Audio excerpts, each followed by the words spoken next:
ಎಲ್ಲ ಬೆಳಗಾವಿ ಜನತೆಗೆ ಶುಭ ಸಂಜೆ, ನಮಸ್ಕಾರ. ಎಲ್ಲ ಬೆಳಗಾವಿ ಜನತೆಯಲ್ಲಿ ನಾವು ಇವತ್ತು ಟ್ರಾಫಿಕ್ ದಕ್ಷಿಣ ಸಂಚಾರ ಪೊಲೀಸ್ ಠಾಣೆಯಿಂದ ರಿಕ್ವೆಸ್ಟ್ ಮಾಡ್ಕೊಳ್ಳೋದೇನಂದ್ರೆ, ದಯವಿಟ್ಟು ರೋಡ್ ಸೇಫ್ಟಿಯನ್ನ ಪಾಲಿಸಿ. ಯಾಕಂದ್ರೆ ಸುಮಾರು ಆಕ್ಸಿಡೆಂಟ್ಗಳಾಗ್ತದವ್ ನೋಡಿದಿರಿ ನೀವು. ರೋಡ್ ಸೇಫ್ಟಿ ಮೇಂಟೈನ್ ಮಾಡಲ್ಲ, ಹೆಲ್ಮೆಟ್ ಹಾಕಲ್ಲ, ಸೀಟ್ ಬೆಲ್ಟ್ ಹಾಕಲ್ಲ, ಆಮೇಲೆ ಮೊಬೈಲ್ ಅಲ್ಲಿ ಮಾತಾಡ್ತಾ ಗಾಡಿ ಓಡಿಸ್ತಾರೆ. ಸೊ ಹಿಂಗಾಗೋದ್ರಿಂದ ಅಪಘಾತಗಳ ಸಂಖ್ಯೆ ಜಾಸ್ತಿ ಆಗ್ತಾ ಇದೆ. ಯಾಕಂದ್ರೆ ನೀವೆಲ್ಲ ನೋಡ್ತಾ ಇದ್ದೀರಿ, ಈಗ ವಾಹನಗಳ ಸಂಖ್ಯೆನೂ ಅದೇ ರೀತಿ ಬೆಳೀತಾ ಇದೆ. ನಮ್ಮ ಬೆಳಗಾವಿ ಸಿಟಿಯಲ್ಲಿ ಹೆಚ್ಚು ಕಡಿಮೆ ನಮ್ಮ ಬೆಳಗಾವಿ ತಾಲೂಕಿನಲ್ಲಿ 14,000ಕ್ಕಿಂತ ಹೆಚ್ಚಿಗೆ ವಾಹನಗಳಿದಾವೆ. ಸೊ ಮನೆಗೆ ಒಂದೊಂದು ವಾಹನಗಳು ಬಂದಿದ್ದಾವೆ.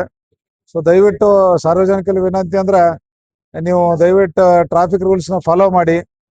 ಆಮೇಲೆ ನಾವು ದಂಡ ಹಾಕೋದು ಎಲ್ಲರಿಗೂ ಎದ್ದು ಕಾಣ್ತತಿ. ದಂಡ ಹಾಕೋ ಉದ್ದೇಶ ನಿಮ್ಗೆ ಒಂದು ಸುಧಾರಣೆ ಆಗ್ಲಿ, ಮುಂದೆ ನೀವು ಯಾವುದೇ ತಪ್ಪುಗಳನ್ನು ಮಾಡದೇ ಇರಲಿ ಅಂತೇಳಿ ದಂಡ ಹಾಕ್ಬೇಕನ್ನೋ ಉದ್ದೇಶ ಸುಧಾರಣೆ ಆಗೋ ಸಲುವಾಗಿ ಹೊರತಾಗಿ ಅದು ಯಾವುದೇ ದಂಡ ವಸೂಲಿ ಮಾಡೋ ಉದ್ದೇಶ ಇರಂಗಿಲ್ಲ ನಮ್ಮ ಯಾವುದೇ ಪೊಲೀಸರಲ್ಲಿ.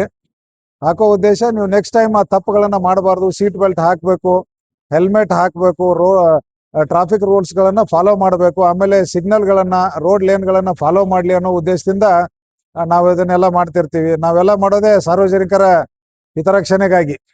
ಸೊ ದಯವಿಟ್ಟು ನೀವು ಇದನ್ನೆಲ್ಲ ಅರ್ಥ ಮಾಡ್ಕೊಂಡು ಟ್ರಾಫಿಕ್ ರೂಲ್ಸ್ ನ ಫಾಲೋ ಮಾಡ್ತೀರಿ, ರೋಡ್ ಸೇಫ್ಟಿಯನ್ನ ಮೇಂಟೈನ್ ಮಾಡ್ತೀರಿ ಅಂತೇಳಿ ಆಶಿಸ್ತೀವಿ.